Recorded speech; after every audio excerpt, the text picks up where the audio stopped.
All right, so I don't know how many of you seen, but if you didn't, I wanted to go over the 2024 Defender with you and talk about one of the most exciting things that I think has come to the Defender in a long time. For 23, you know that they moved the A-arms forward. It'll now take up to 32-inch tires, which is absolutely great because the Rangers will not do that, and you have to modify them to be able to take 32s. But the price went up $1,000 this year, but I'm going to show you why. I think you'll be super excited about it. No longer do they have the blue color that we had got in our first two units, but they now have, so we'll go into this. So you can see now it's $32,999. Now they've got the gray color, which is one of my favorites. And then they've got this new red. So here it is. I'm not that big a fan of it. I'm going to show you guys some true colors or true rendering colors that are in this collage over here that I've got that some people uploaded. I'm not a fan of how the red and this color, I think they clash, but you know, that's just one person's opinion. So I'm going to show you guys the colors in a true picture. Just give me a second. Let me drop this down. So if we look over here, you can see here it is in the front picture. Here's the bumper and the red. Like I said, I think black would have looked better to blend this red in with this, but maybe that's some kind of color scheme that they were going with. I'll show you a side picture of it so you can see that. Here's the rear of it, showing you how it's got that was some of the original Can-Am colors. This right here and how they've got this little stripe. Like I said, I'm just not a super big fan of it. I'll show you a bigger picture right here. So you can see down this, the color schemes and everything that are in there. This part doesn't really look so bad. So I guess if you did a black bumper, to me, it would be okay. I still like the blue color better myself, which they'll probably come back with it next year. Blue's been a huge color for them, huge seller. I like all these. I like the desert tan. My favorite is the charcoal color. All right, so the biggest thing that I really want to talk about, besides the price difference and why I think it's worth it, is now, I want to show you this. So on 2023, we'll blow this up here. Here's the spec sheets. So just looking at it, there's something on here huge that you could miss if you wasn't really paying attention.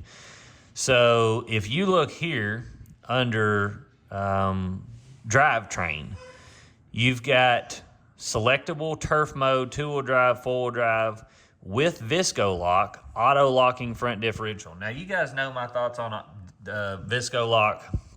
I'm not a fan at all, and it does lock up, I guess, to an extent until it gets too much pressure on one side, and then it just free spins in the air on the other. Now, it's gotten better over the years, but it's still nothing like the Polaris Ranger is. And for 23, all of the updates they did on this Defender with the forward A-arms, the 30-inch tires, basically the ground clearance it's got now, it was truly a better machine already to me than it was like if you bought a Ranger. Not only did it have bigger tires, but it just had the ability to ride better and things with the shocks and all that. It just worked better. Now I want to show you guys 24, and that was the blue that they deleted. So if you look here on the 24, if we scroll in down to the Drivetrain, you've now got selectable turf mode, two-wheel drive, four-wheel drive, that with an exclusive smart lock. So smart lock for this year, so that is a big thing for Can-Am. Now, in comparison to the size of this, if you were going to go buy a brand new machine, I would 100% recommend this over a Ranger because of the locking smart lock, along with the bigger interior and the wheel size that you can get from the factory. So this smart locker is a true locker, and it will lock your front tires. It's got different modes in it, and it's going to be a game changer for Can-Am Defender Limiteds and the others, because everybody wanted the XMR front end on their Defender, but it just took so much to take all that out, because the way that the smart lock works is it has an electronic computer that changes the modes in it. So this will make the Defenders that much more above the regular Ranger. Now, if you're looking at the Ranger 1500 XD, that machine is a much longer unit than this. So as far as for your trails, I think that this is going to be a super trail-worthy machine. Now, to me, as far as trails, it's going to be your decision between this and an Expedition. So we've got some videos coming on the Expedition, and we'll see how it compares to a 23 Defender. And then I'm going to probably order one of these and do some testing with it. So we'll see how they compare on the trails, and you guys will also get to see how the smart lock works. I think that this is a huge leap forward for Can-Am, and I'm super happy that they finally listened to their customers. Everybody I know has been begging them to put a smart lock in the machine. Other than that, I think that there's no changes whatsoever. They've got this color, the smart lock.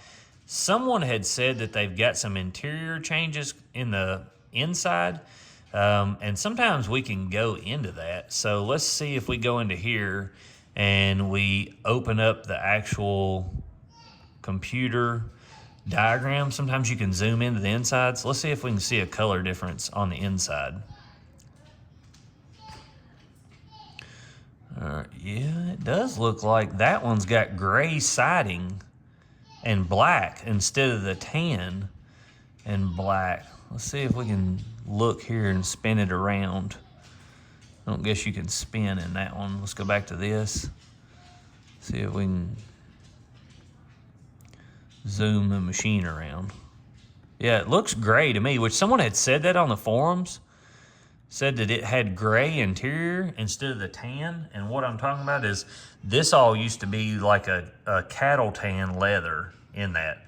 And maybe that will be in the JL Lone Star Edition. Let's go to it and let's see if the interior on it is, yeah, that looks brown, but let's go to customize.